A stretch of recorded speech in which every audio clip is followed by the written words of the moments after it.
Welcome to Reading Between the Reels. I'm Craig Dickinson. And I'm Matt Leader. Today on the show, we are deconstructing Star Wars: A New Hope. But before we get into that, we do want to make sure that we give a shout out to Dan Zaire and Dan Z Media, who was absolutely instrumental in helping us focus what we really wanted to do moving forward as we transition from Coruscant Community College into Reading Between the Reels. In our last kind of mini episode, we mentioned that this was a natural progression for us, this evolution into this version.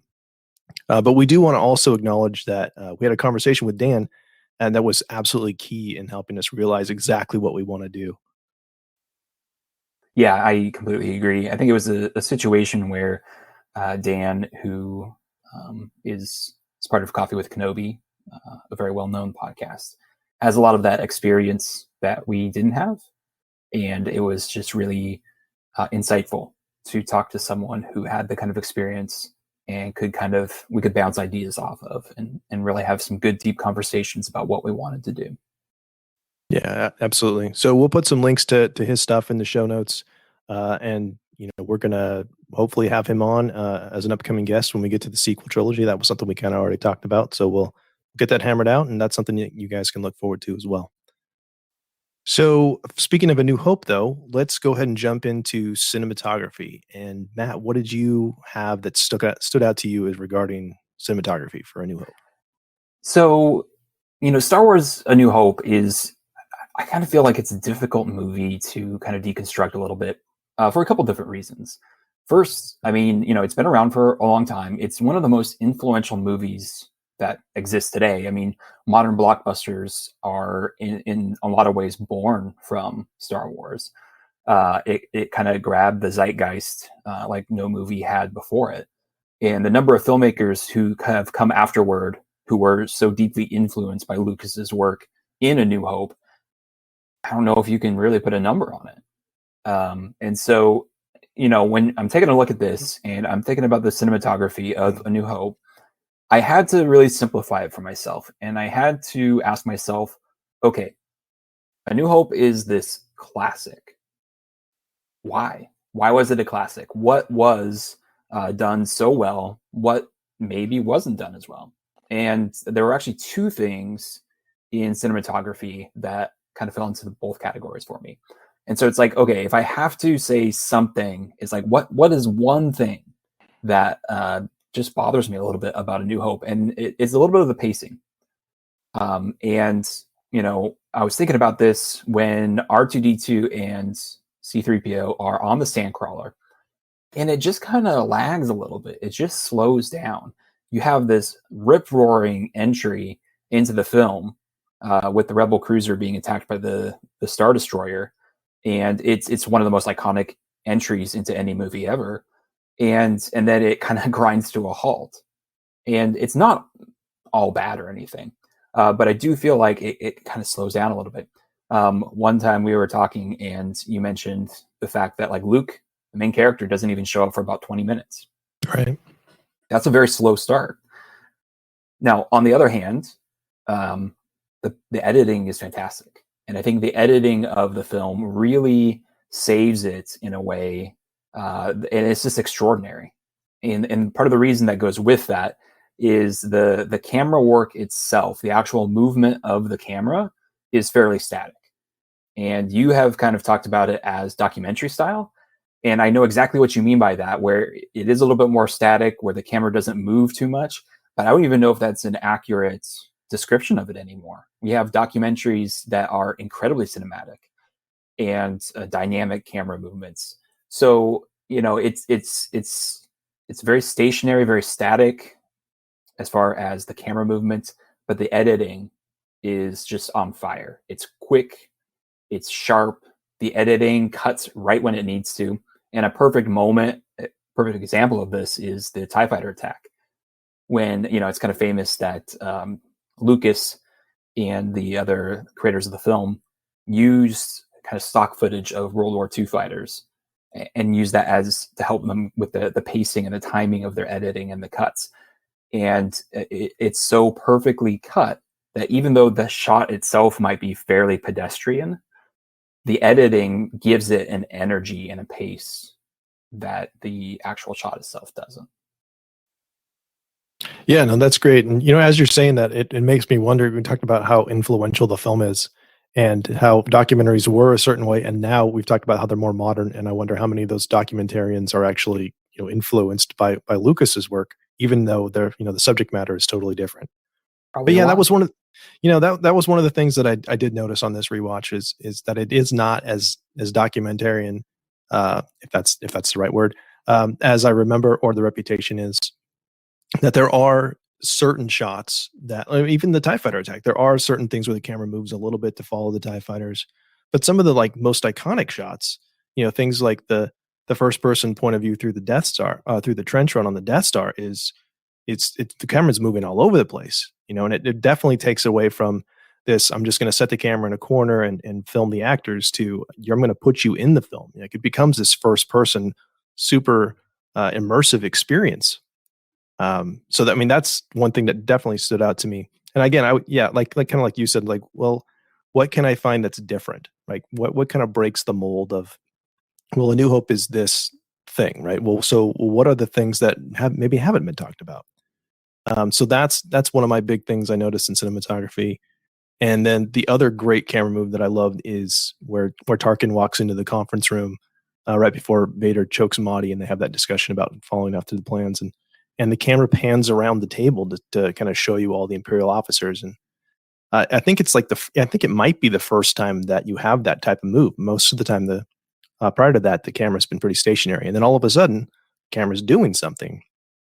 Um, and now, as I'm saying that, I just remember there's another one that does that too, and that's the tracking shot that happens when they go into the Mos Eisley Cantina as well.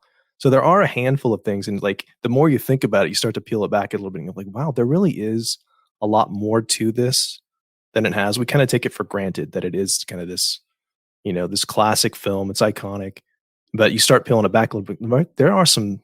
They're not a lot, but they're sprinkled in certain ways where it really adds to the film. And you had some thoughts about the composition work. Yeah, so um, the one thing that struck me this time too was the scale.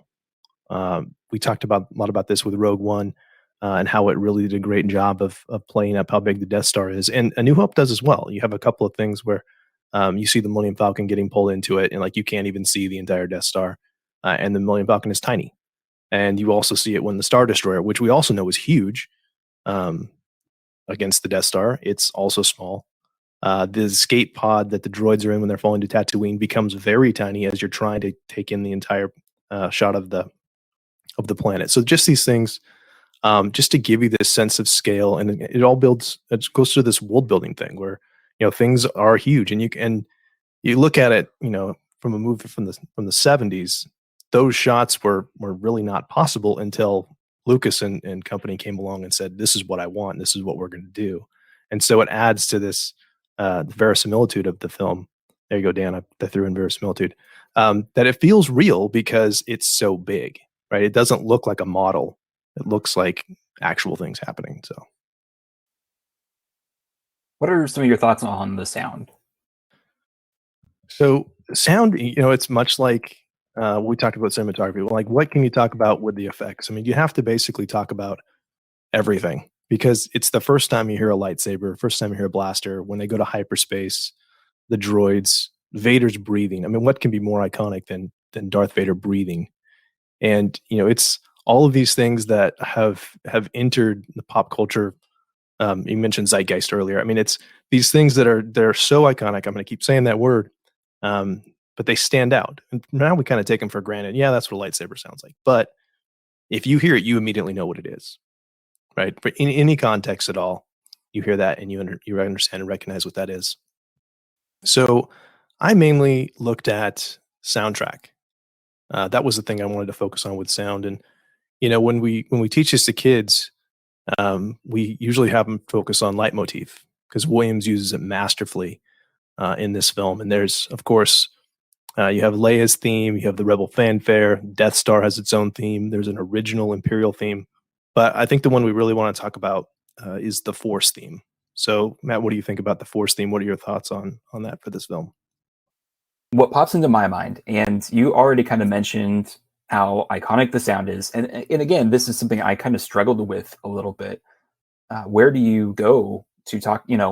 What path do you take to talk about such a classic movie? And you mentioned the lightsaber sound design. You mentioned Vader breathing, and what really popped out to me was the music. I don't think this movie becomes a classic without Williams' score. And of all the music in A New Hope, the one that grabbed me the most was the Force theme in the Binary Sunset moment. And that's what stood out to me. That was the one that really grabbed my attention. And I was thinking about it, and it's been one of my favorite scenes in all of the Star Wars movies. I think it's because, we talk about how music is really the emotion of the film. That one scene, in my opinion, is the log line of Star Wars. If you're summarizing Star Wars in one scene, it is that right there, where Luke is walking up on the hill. You've got the twin suns setting down on Tatooine.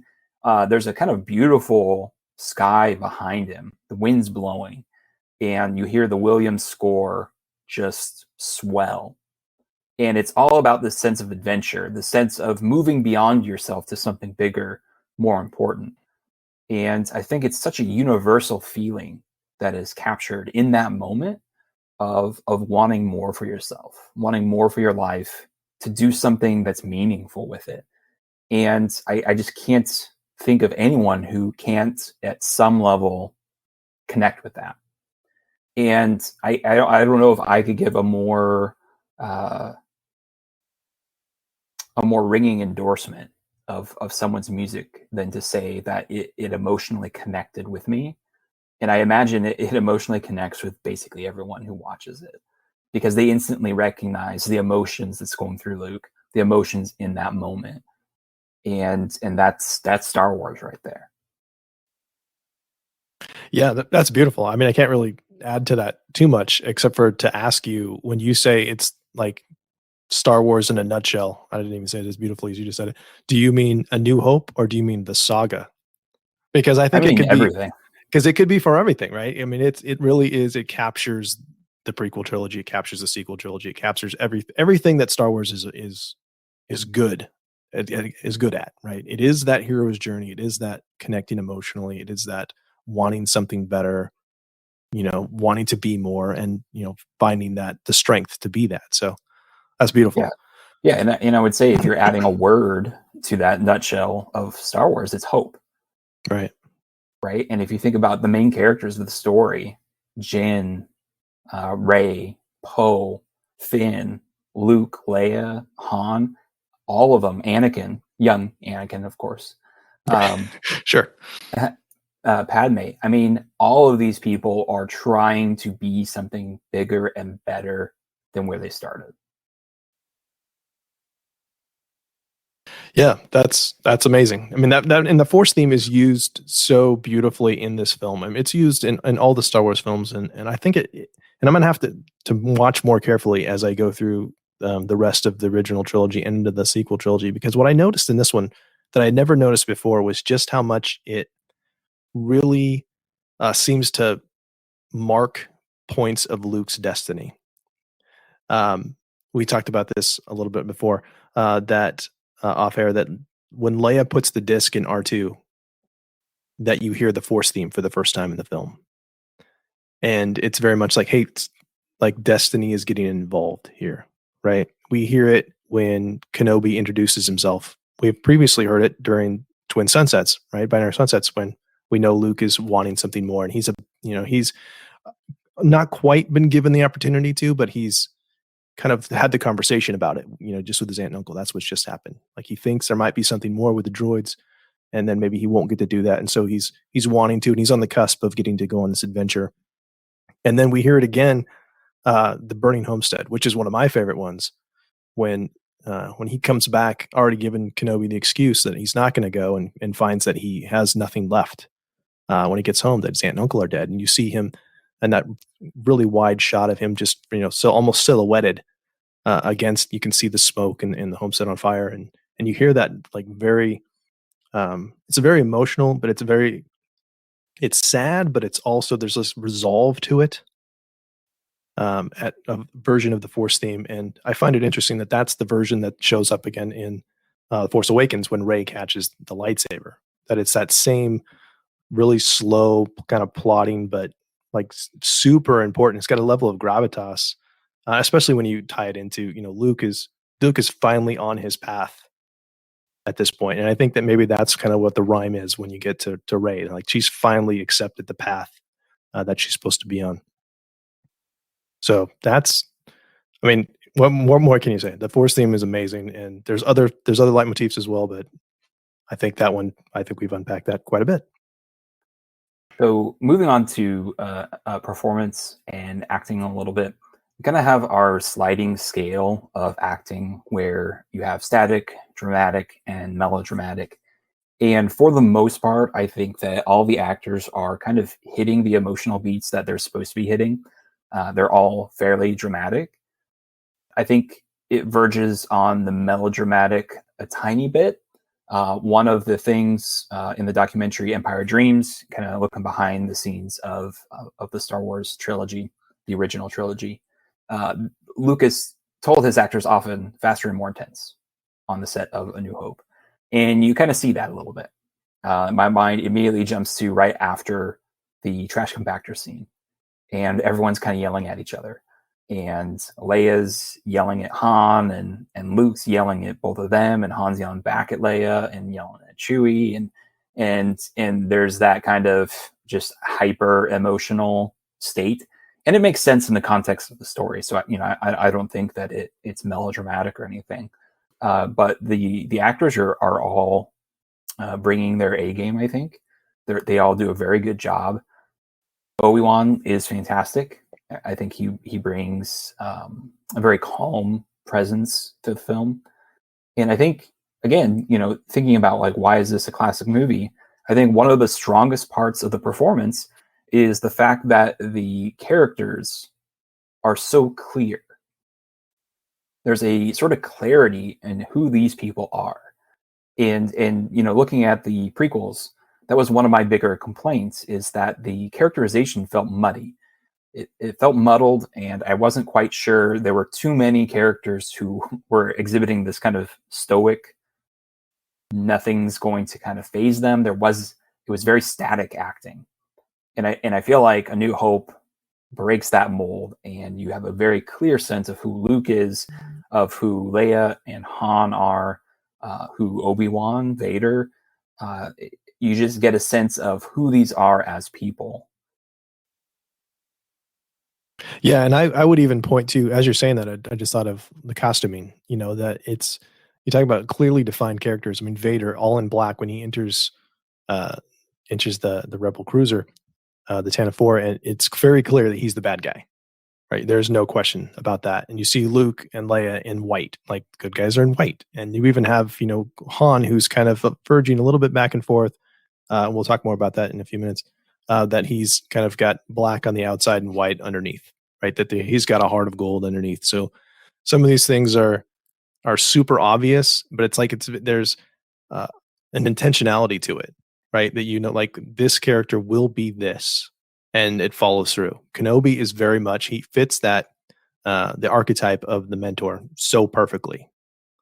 He's so clearly drawn, and he and Peter Cushing, having both those people in there to lend the gravitas to this film too, right? We talked a little bit about, you just mentioned how it can kind of verge into melodrama a little bit, because it's outlandish, and Hamill, as great as he is, and we talked a little about this. Yeah, he's fantastic in Last Jedi. He's less seasoned here, but he completely sells it, right? He goes for broke in this film, but he also has Alec Guinness to bounce off. And so it's a little bit like the straight man in a comedy duo. You got to have both of those elements to really make it work. And having those two seasoned English actors in this film, I think, just really kind of solidifies the cast. But everybody's great. I mean, everybody feels authentic. I think we can both agree on that.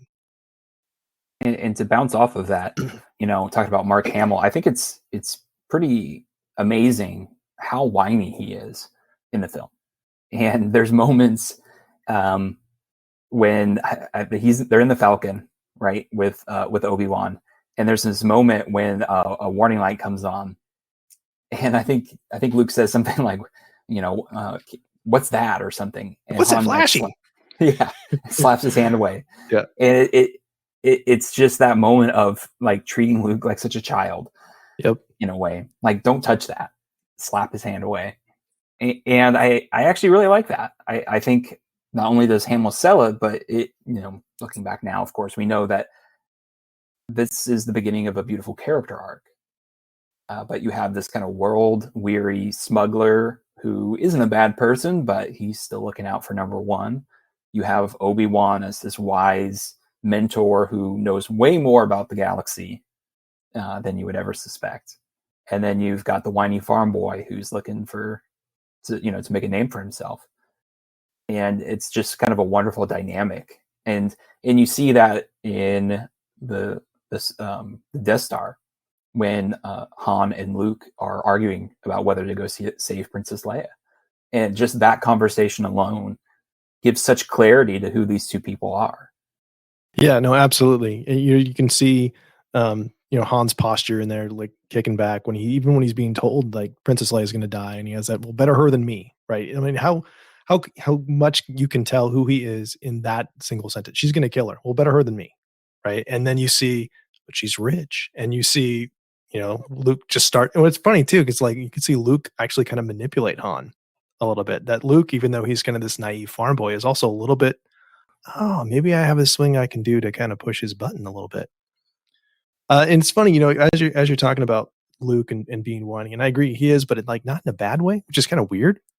Is yeah, I'm thinking about how when I was really young, first saw these movies, that Luke was my favorite character by far, and then when I got into high school, Han became my favorite character because he's the cool one, right? And Luke's a dork.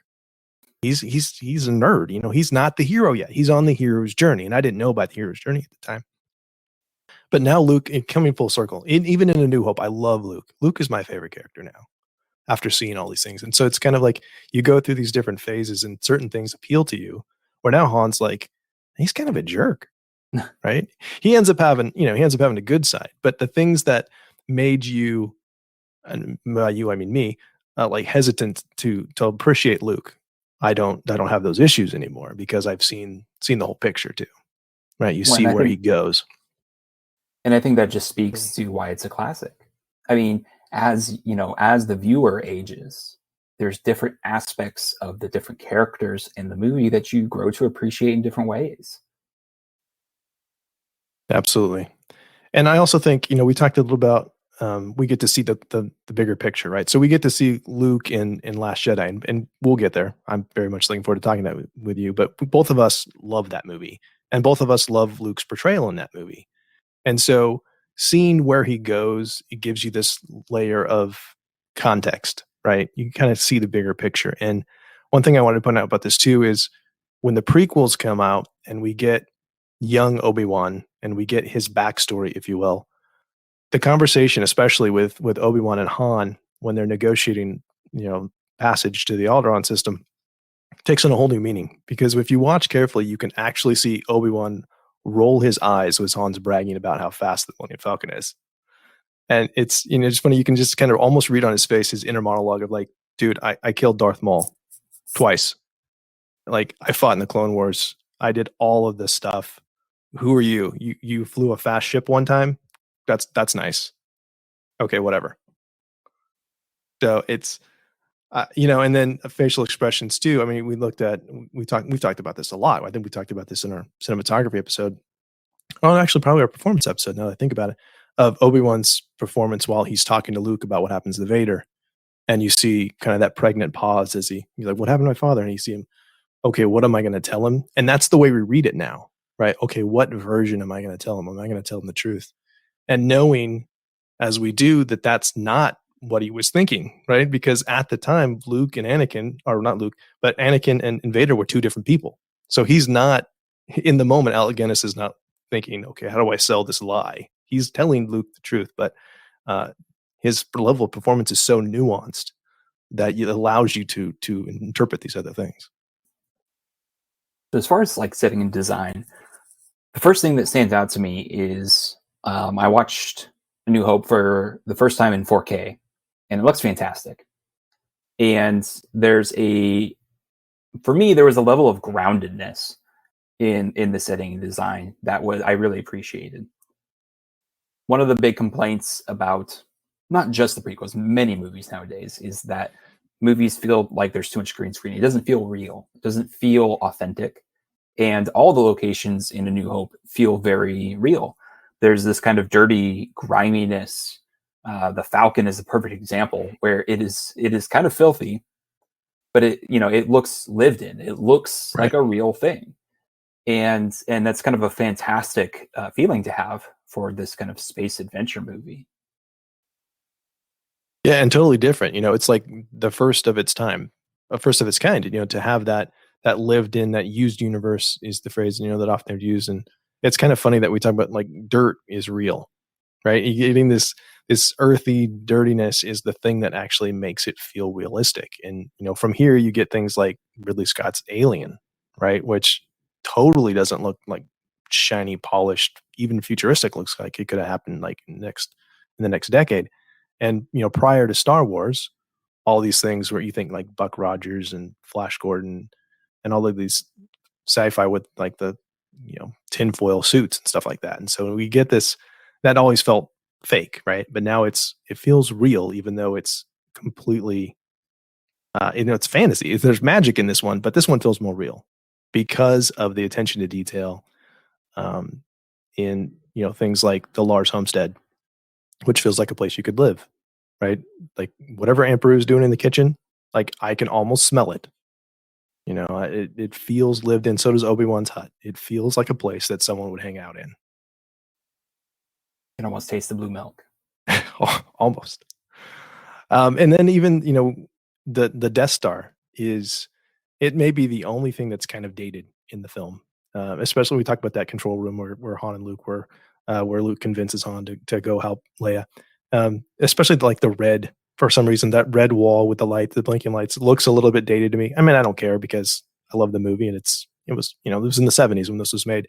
But that's like the one time that really feels like, okay, this is totally on a soundstage. Everything else, as they're walking through the Death Star, and they spend the bulk of the movie on the Death Star, it feels like a real place. I mean, what great production design to have.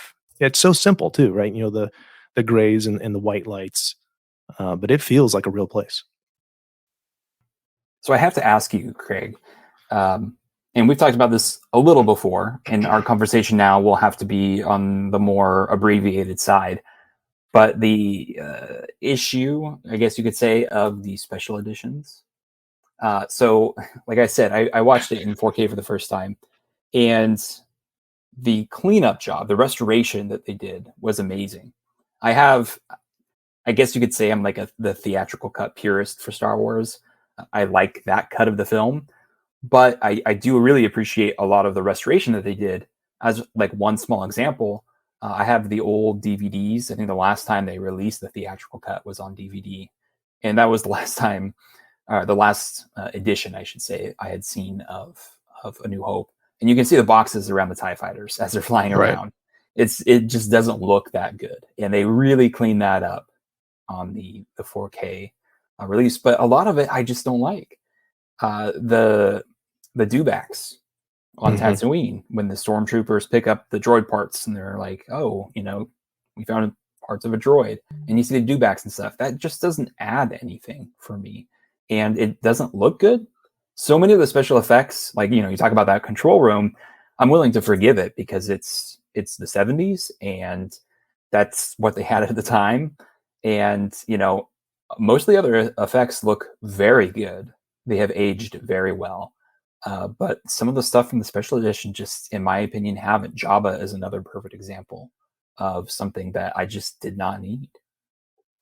Yeah, no, the Jabba scene is problematic for me too, but for really two things. One is that it's a lot of the same dialogue that's in the Greedo scene, um, which, and we've talked about this before, which is awesome that Ian Desher brings that up in William Shakespeare's Star Wars. And so when that scene with the Jabba scene shows up in his book, Han actually makes a reference to the fact that it seems like I've just said this before, which he clearly has because most of the dialogue is repeated. Um, And really, most of it I could forgive, except for when he steps on Jabba's tail. Like that, I just cringe. That's like I'm fine with Jabba being there. I'm even kind of fine with Boba Fett, breaking the fourth wall and staring at the camera. Um, that's weird, but it's cool that Boba Fett's in the film, I guess. But then when he steps on the thing, I'm like, could you not have Jabba pivot or something? I don't know. I don't know. But for the most part, I enjoy all the extra stuff. I mean, for me, the first time I watched it in the theater, it became a game almost because I'd seen the movie, 100 times, and so it was, oh, that's new. Okay, that's new. That's I missed tons of stuff because most of the things really are like you mentioned, they're kind of cleanup things, right? Some of them are audio fixes, or they try to fix the boxes around the Tie Fighters, and they've done that multiple times. So like the DVD special edition still had them. The Blu-ray had it a little bit. The 4K finally they're gone, and then you have things like the lightsaber in the training little set, the training scene on the Falcon with the little ball. In the Blu-ray, the lightsaber showed up green, which was bizarre, and now it's back to blue finally with 4K. But that's another like the lightsabers, especially the Obi-Wan the Vader fight, looks so much better. And so I'm kind of like, well, if I have to give Jabba and to get, if I had to get Jabba in this film to get the rest of it, I'm okay with that. And I'm a bit of a perfectionist myself, and so I get how Lucas and he's made this, this comment too of how, art is abandoned, right? It's not really done, it's just abandoned. And so I can kind of get that mentality of, yeah, but if only I could have just done this one thing. Now, some of the choices were like, McClunky, really? Why does that need to be in there? Like, why can't you just leave that scene alone? But, it's, you kind of take the good with the bad, I guess. Well, and like another example are the many changes to the Han and Greedo scene. Right. And I saw a compilation of them once on YouTube. And there's a moment or in one of them, when they like really artificially like twerk Han's head to like dodge the blaster bolt or something, Yeah. and it just looked awful. And for me, I'm thinking, if you have the Mona Lisa, restoration's great, but alteration is not. Yeah. And that's that's an interesting debate to have, because another film that I absolutely adore are all of the Lord of the Rings movies, and I love the extended editions of those, and that adds a ton of content and changes the theatrical cut. But I feel like more of that content adds more to the characterization, to the story. Another example of that is we've talked about Batman versus Superman off the air, of course. Not for long though. No, not for long. We've talked about how the extended cut of Batman versus Superman is a significantly better film, mostly because it clarifies and really creates more cohesion in the actual story. Right.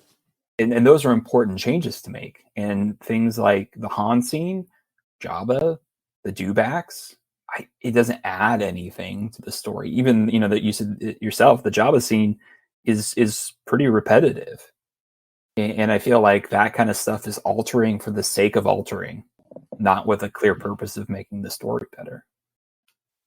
Yeah, I mean that's an interesting point, and some of it I think too we have to remember that when these came out, we're looking to release in '97, and it's in the middle of pre-production on the prequels, and so some of these things are probably like, well, if I can get Jabba in this scene, and it's if it works, then Jar Jar's a go, right? And I don't know if that's necessarily exactly the truth, but that seems to be a logical through line from this, right? That in a lot of ways, uh, you were able to use it like a proven commodity as a testing ground for what's coming next. And so, and also to do it on the studio's dime. So, there's multiple reasons why.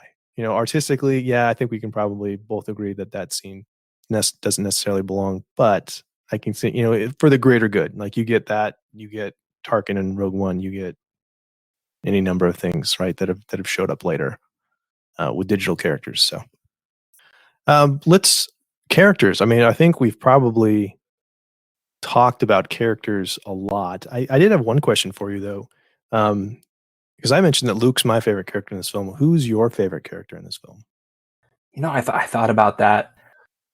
I think Han is quite a funny character in this movie, and I really appreciate that about him.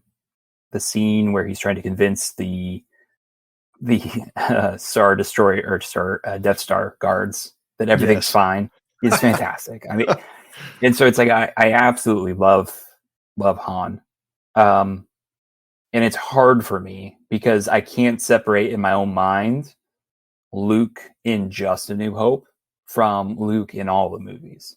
Right. And so I absolutely adore Luke in all the movies. And I would, if I have to choose, I would probably choose Luke. Yes, yeah. I was wondering if you're going to go with Obi-Wan because I think you've said before Obi-Wan's like maybe your favorite Star Wars character, period, like overall. But I guess there's more context there, right? Because you're gonna have Ewan McGregor and Clone Wars and Alec and all of these things, and so you look at he's not really in A New Hope very much. Exactly. And Yeah. and as amazing as Alec Guinness is, he like you said, he kind of has a small part to play in that Hmm. particular movie.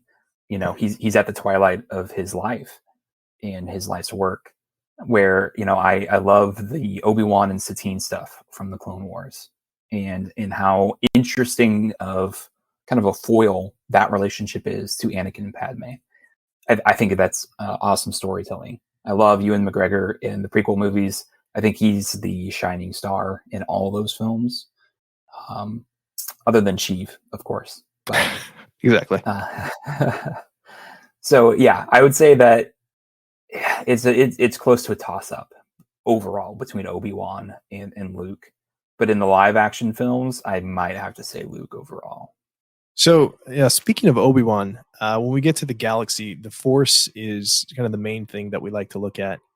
And we've mentioned this before, and it's something that we like to let our students know when we show this in class that there's new Force abilities in pretty much every film. That's a normal thing that happens. So when you get to Last Jedi and you see Force projection and things like the dyad, that's a natural progression of the way things go. That's how Star Wars has always done the Force. And so in this film, Obi-Wan, it's great how he explains it. Right, he has that little nutshell explanation to Luke, very, very concise. And one thing that I love is that in the very next scene, you see Vader force choke Admiral Motti, as if to say, that thing we just talked about that's important, I'm going to show you what that is. But for the most part, the Force is very benign in this film. Like you see, Luke sees the remote, and then Obi-Wan is sent. Most of the time, it's sensing. It's kind of an extra sensory perception thing. Obi-Wan senses empathetically Alderaan's destruction. Vader senses Obi-Wan. Then you have Obi-Wan joins the Force, right, and then communicates with Luke, and we don't really get even what that means forever, which is I think is interesting because we just assume, well, that's when we see Yoda die later. Spoiler alert: when Jedi die, they disappear, right? And I remember when Qui-Gon dies, then he doesn't disappear. That's a big thing. We're like, well, wait a minute, why didn't he? And that's kind of like the first time where we kind of had to explore. Well, maybe there's more to this Force joining thing. Yeah, and I would just add that I think it's very interesting for me that the Force feels very mystical, very spiritual in A New Hope. Um, Probably the most spiritual, maybe Empire. I think Empire is also up there too, and Last Jedi a little bit too. But this is kind of the original, and it's this kind of mysterious Force. And I think what struck me as unique, I should say, is that in this film is one of the ones where the Force isn't used in a mechanical sense. Because I think of the Wampa Cave in Empire Strikes Back, where Luke uses the Force to pull the lightsaber to him. You see the Force jumps and the flips and all that in the prequel movies. You see the Force pushes in Revenge of the Sith, and in A New Hope, it's this mystical force field that touches all life in the galaxy and connects all life in the galaxy. And I think that's just a very interesting way to talk about the Force that I think gets lost a little bit in some of the other Star Wars films, and I kind of enjoy that in A New Hope. No, I really like what you were saying about it not being mechanical because what made me think there was one thing I left out, was where Luke uses the Force to hit the exhaust port. And so you have this nature over mechanical, right? That seems to be, I mean, it's very much, Luke very much rejects the mechanical, like literally turns off his computer and lets the Force do the job. And it's kind of like, I don't think that he's necessarily force pushing the proton torpedoes into the exhaust port. I think it's very much he's just going to let it fly and let it be what it's going to be, and the Force will take care of it, right? You have that great dichotomy where Obi-Wan mentions, Luke says, well, does it control your actions? Partially, but it also obeys your commands. And so there is this really interesting balance between the two things. But I do agree that for the most part, the Force is very much, it's there, and the Jedi or the Force users in this one kind of just connect with it, except for Vader, right? He's the only one that kind of misuses, if we take that as like this is the natural way that the Force or how you're supposed to interact with it, right? Is that you tap into it, you're aware of it, but you're not supposed to be manipulating necessarily. And I mean, that's the thing we'll get to more and more as we get into this. But I think that's a recurring theme of how you view it, whether you view it as a tool or you use it as like an ally, like Yoda says, right? The Force is my ally. Anything else in world building in galaxy stuff that you wanted to mention in this section? I think we've covered quite a bit. So yeah, no, nothing in particular. Yeah, I mean, I just had the fact that we have the used universe, which is was groundbreaking for science fiction at the time. It looks like it's highly evolved, and it's been for centuries. It's in the past. That's fascinating. People always think it's in the future. And that's one thing that I like to bring up too for people that have never seen it. Like, notice that it says long ago in a galaxy far, far away. That's kind of like a once upon a time type of thing that really indicates, hey, this is kind of a fairy tale. That's on purpose. And then just the last thing, it was just the sheer number of species of alien that's in this film might be more than any of the Star Wars films. I mean, it is just the cantina alone. There's like one of everything. So it's hard to keep track, but I was just like Jawas, Sand People, there's a Wookiee, Rhodians, Biths, Ithorians, tons. You just keep going. Yeah. And so, if you really want to let your nerd flag fly, just be like, yep, that's a Deveronian. That's a Cheddar fan right there. I think I said that right. And so that's just fun. Oh, that's Figure and Dan in the modal nodes. Didn't you know that? So it's kind of a way to just be a super dork if you want to do that. The last thing we would have covered is the hero's journey, but we did it already. We did that in our 6th episode on the hero's journey, where we covered the entire hero's journey for Luke for A New Hope. So we'll get deeper into that when we get to Empire. That journey's not over. And so we'll talk more about that on our next episode. So as we close, we just want to say thank you so much for listening. If you'd like to connect with us, you can find us on Twitter and Facebook, or you can email us at readingbetweenreels@gmail.com. And if you haven't yet, please join our Facebook group. It's a safe place to share your thoughts and discuss all things related to movies.